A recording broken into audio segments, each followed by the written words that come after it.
Sorry about that video, keep cutting off. But like I said, no one could really touch Tupac in his prime.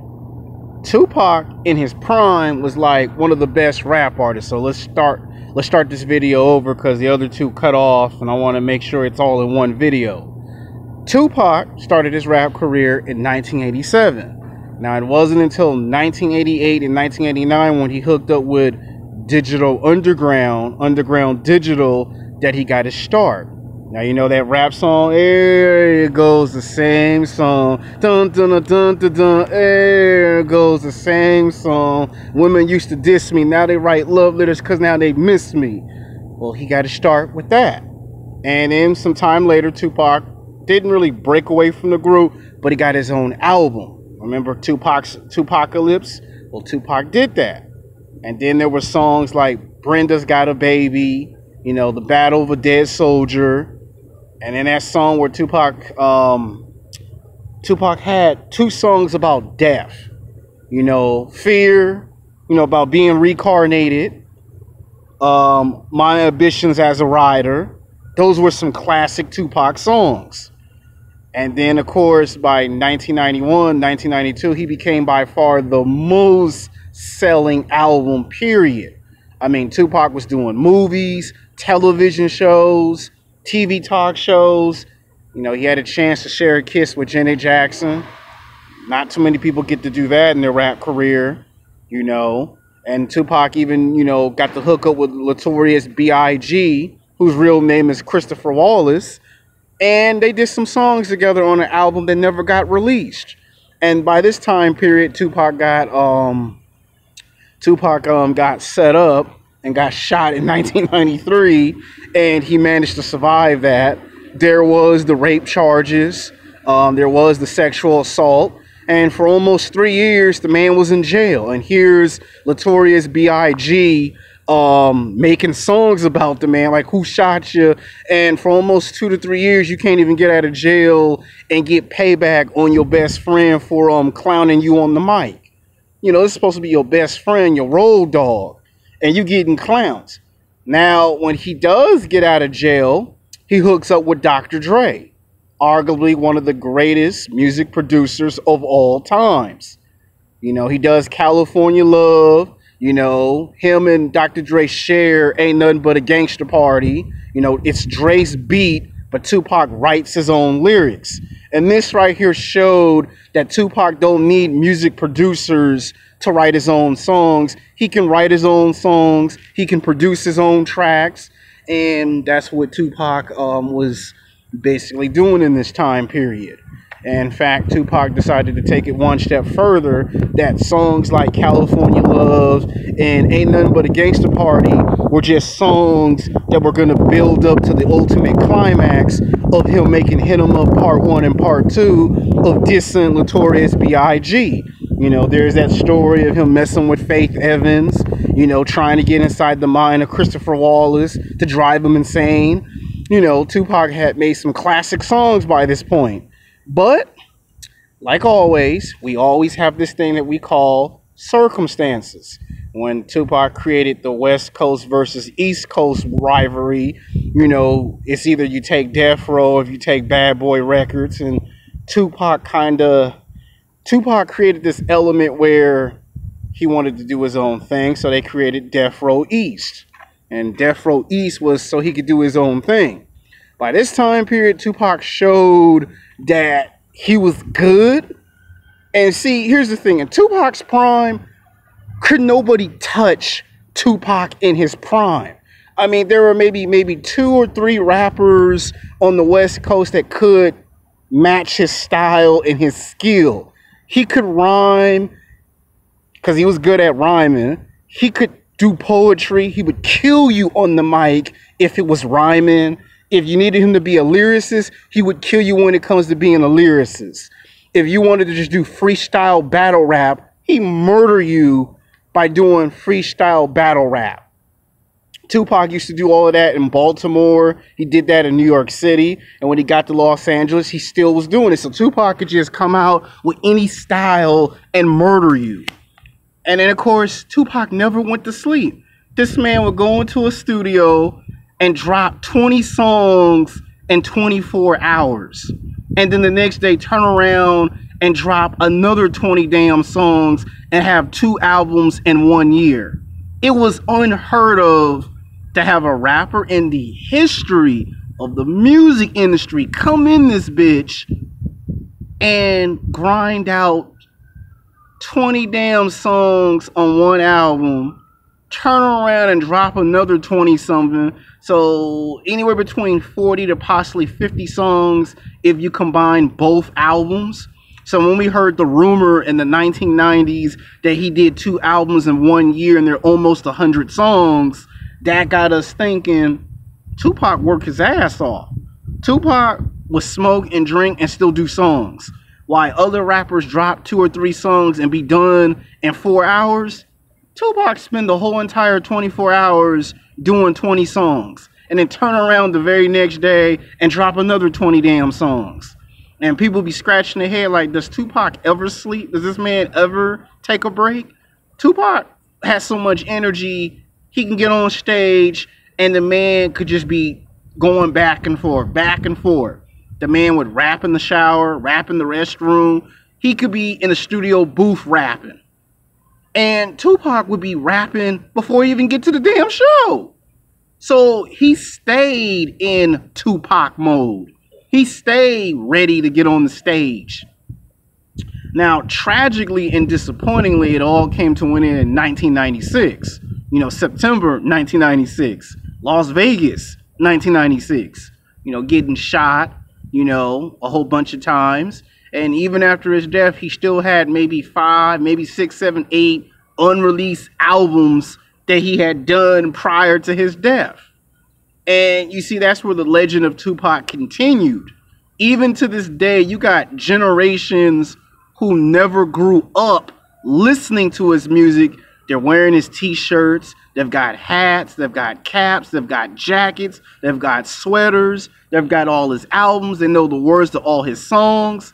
The man's been gone for about 21, 22, 23 plus years, and he still has a powerful effect on America. Doesn't matter if you're black, white, Latino, Asian, mixed. People who have never even heard of this man has been listening to his music on the radio, on your cell phone, on an iPad, on an iPod, in your car, on iTunes, whatever bloody device you got. Somehow, some way, his music get onto your device, and whether you are a fan of hip-hop, gangster rap or not, once you hear the name Tupac, you know it's all about greatness.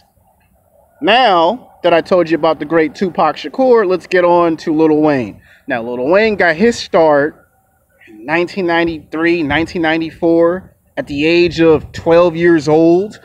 Not too many people knew who the hell Lil Wayne was.